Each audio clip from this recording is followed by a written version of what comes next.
So I have Mr. Tosin Abasi with me. How are you? I'm good. How you doing? Yeah, good man. Very good. So obviously you're celebrating your 10-year anniversary as a band. Yeah. So what do you think in those 10 years you've learned? That 10 years goes by very fast. Yeah, it didn't feel like 10 years.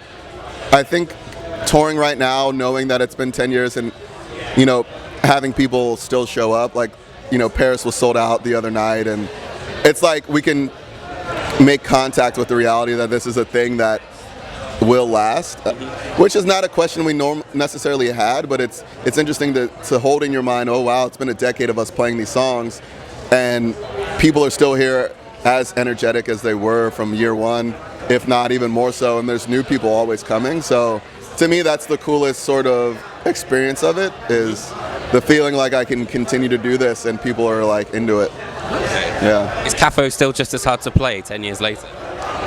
That is like the easiest song to play. Oh, really? Like low key, yeah.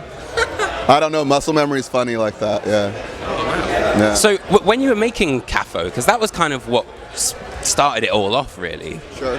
What was kind of like, what were you thinking? If you can remember back to that time.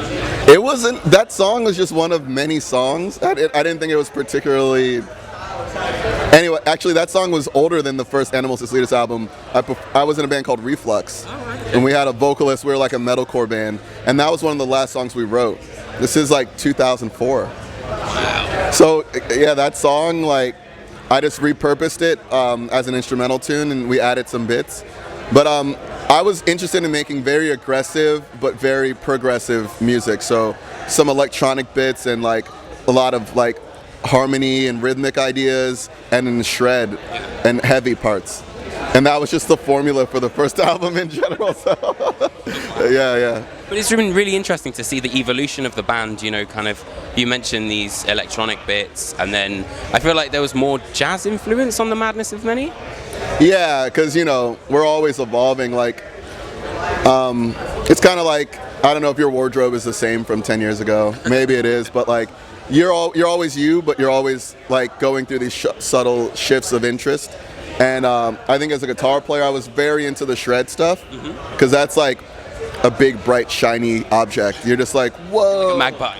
Yeah, exactly. And then like, you start to look for different stimulus within the same field. So for me, harmony, a lot of these jazz guys are doing a lot of harmony that you don't hear anywhere else. And it started to become really attractive to me. So my sound started to incorporate some of this more sort of jazz advanced harmony over time. Okay, interesting. Yeah. So in terms of, actually when it comes to the focal point of an instrumental song, what do you think is the most important element of it?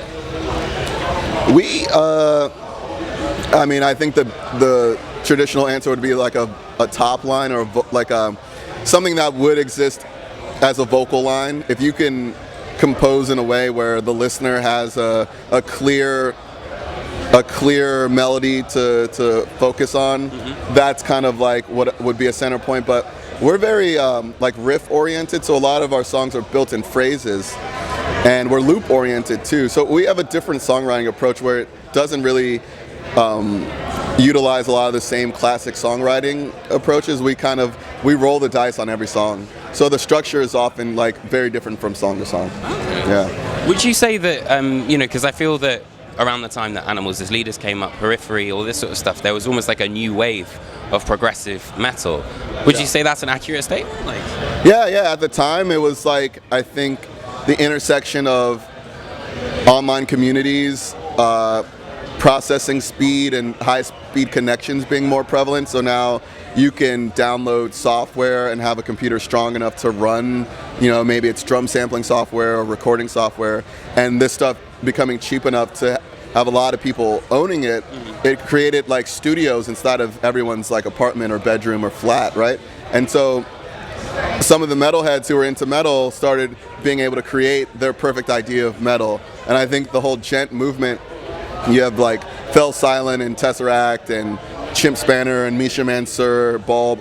They were just guys who were like recording engineer / musicians who were metalheads all kind of sharing their own like demos, and it was like the emergence of this whole wave of like intelligent metal. I don't know. It's kind of cool. So I worked with Misha on the first album, so we're kind of part of that first wave. Okay. Yeah. And I was gonna say, because obviously your music is very like finger tapping based. I don't know what the technical term for it is.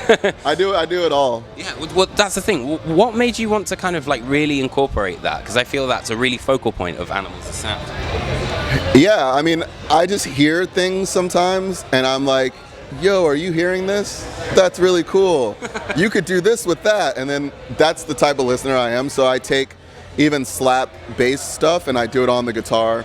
And I do it in ways you haven't heard on bass. So I take tapping and I use it in like a different context than normal. I see the value in certain techniques, and my brain just lights up with like creative ideas. So yeah, so that's why like so many of our songs have different sort of techniques as like the foundation to the phrases, because I'm usually fixating on something and then I create music with it. So are you inspired by like Victor Wooten and things like that? Yeah. Victor Wooten is a hub for tapping and for like slap or thump stuff. He, in my opinion, took those two techniques a lot further than anyone else I know who isn't like simply a tap person, you know what I mean? Yeah. And yeah, that's kind of where I grabbed a lot of that stuff. Okay. Yeah. And so, is there any new Animals as Leaders music on the horizon? Or? There is new music coming. After this tour, so in the fall, we'll begin writing. Yeah. We've already begun writing, but we'll become serious about making demos, and the idea is to have new music next year. So. Awesome. Well, have an amazing show at Download, and thank you very much, man.